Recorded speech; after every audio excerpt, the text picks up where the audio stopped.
Bonjour, je m'appelle Andrew et je veux t'enseigner à propos des conjugaisons. Alors, on commence avec le présent. La règle ou la formule de présent, c'est commencer avec le pronom personnel ou le sujet. Et ça, c'est je, tu, il, elle, etc.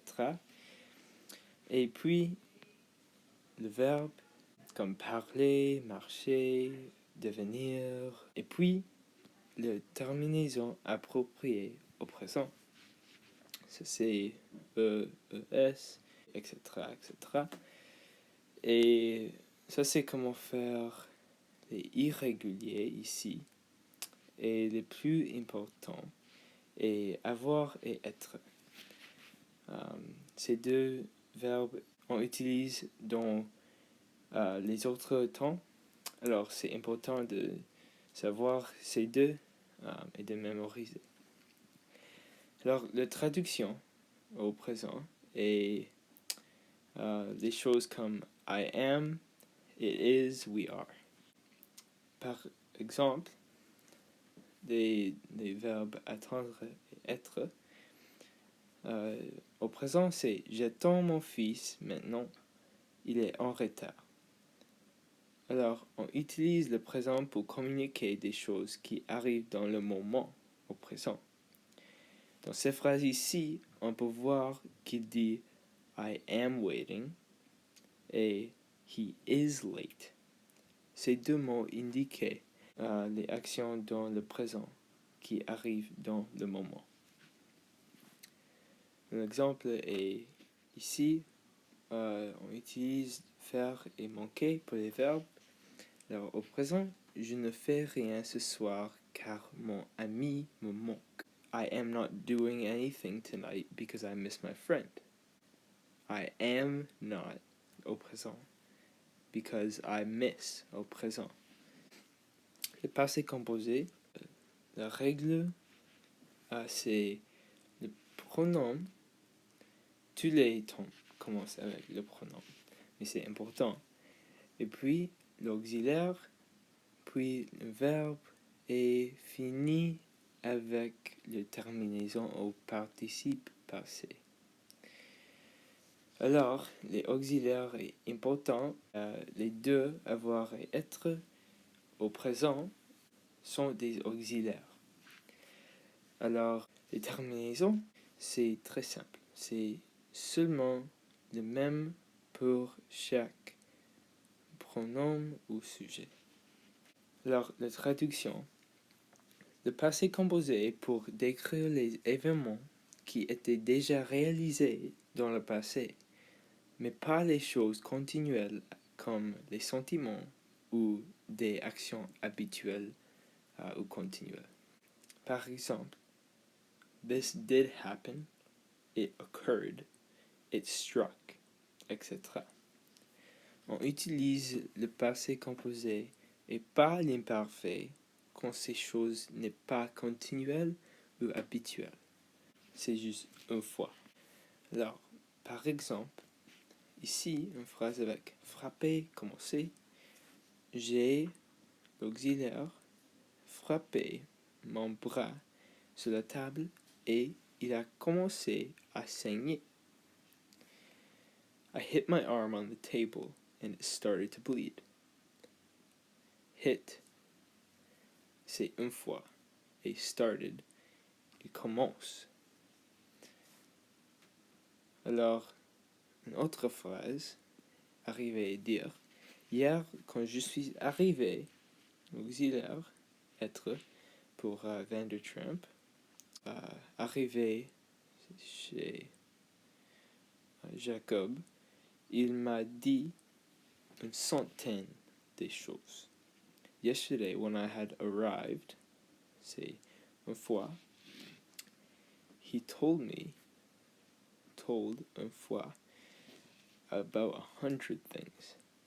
L'imparfait, c'est un temps passé aussi, mais c'est quand il y a des choses continuelles ou habituelles ou des sentiments. commence avec pronom, le verbe et la terminaison de l'imparfait. Alors, pour les verbes ER, IR et RE, c'est tout le même. La traduction, pour l'imparfait, on l'utilise pour décrire des choses qui est arrivé dans le passé, mais les choses continuelles ou habituelles. Par exemple, I was doing. Every Sunday we were going. Ou I was feeling. Alors, les choses qui n'étaient pas arrivées une fois, ou pour un seul moment. Alors, was ing, was blank, ing. Quelques exemples. La phrase elle parlait, was speaking, mais il fermait la boutique, was closing. Une autre, quand il était, was little, he was continually little. Luca faisait, was doing, beaucoup d'activités avec ses frères et sœurs. Futur simple. Choisis pronom, verbe, mais l'infinitif. Ça, c'est le verbe avec rien de conjugaison, rien d'échange. Et puis, la terminaison du futur simple. Pour tous les verbes de RE, enlevez le E et ajoutez la terminaison appropriée. Alors, ce temps est pour écrire les choses qui n'est pas encore réalisées, des choses qui sont prospectives dans leur futur. C'est pour les phrases avec will, comme I will, he will, they will, etc., etc. Quelques exemples. Je finirai le test de français dans 10 minutes ou moins. I will finish. I will finish. C'est dans le futur, ce n'est pas la réalité au moment, mais c'est prospectif. Ils prendront des risques s'ils sont ensemble trop longtemps. They will take risks if they are together for too long.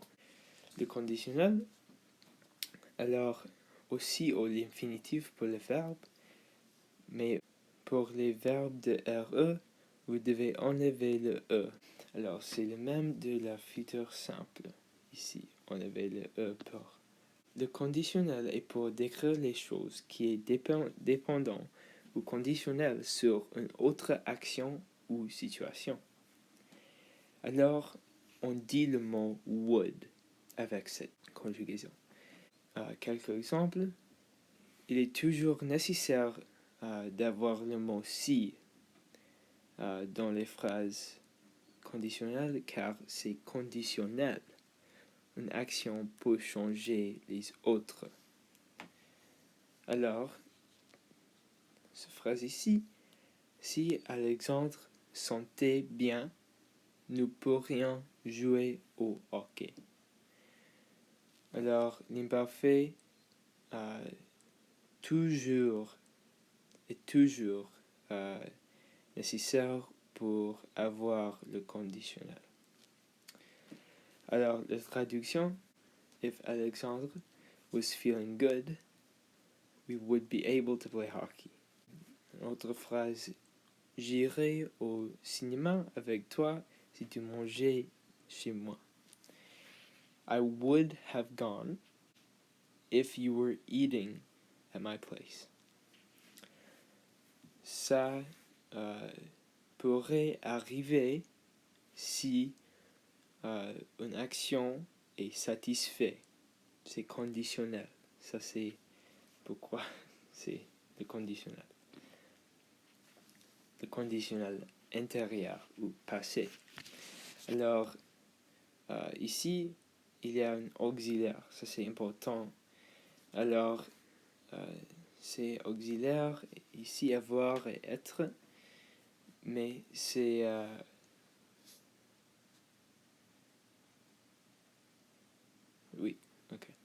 c'est avoir et être, et c'est toujours nécessaire d'avoir les auxiliaires avant le verbe.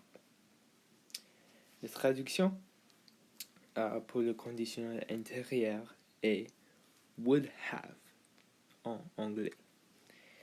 Quand vous utilisez le conditionnel antérieur, il décrit quelqu'une des actions que vous aurez fait, would have done, si une ou plusieurs des conditions sont satisfaites, mais c'est au passé.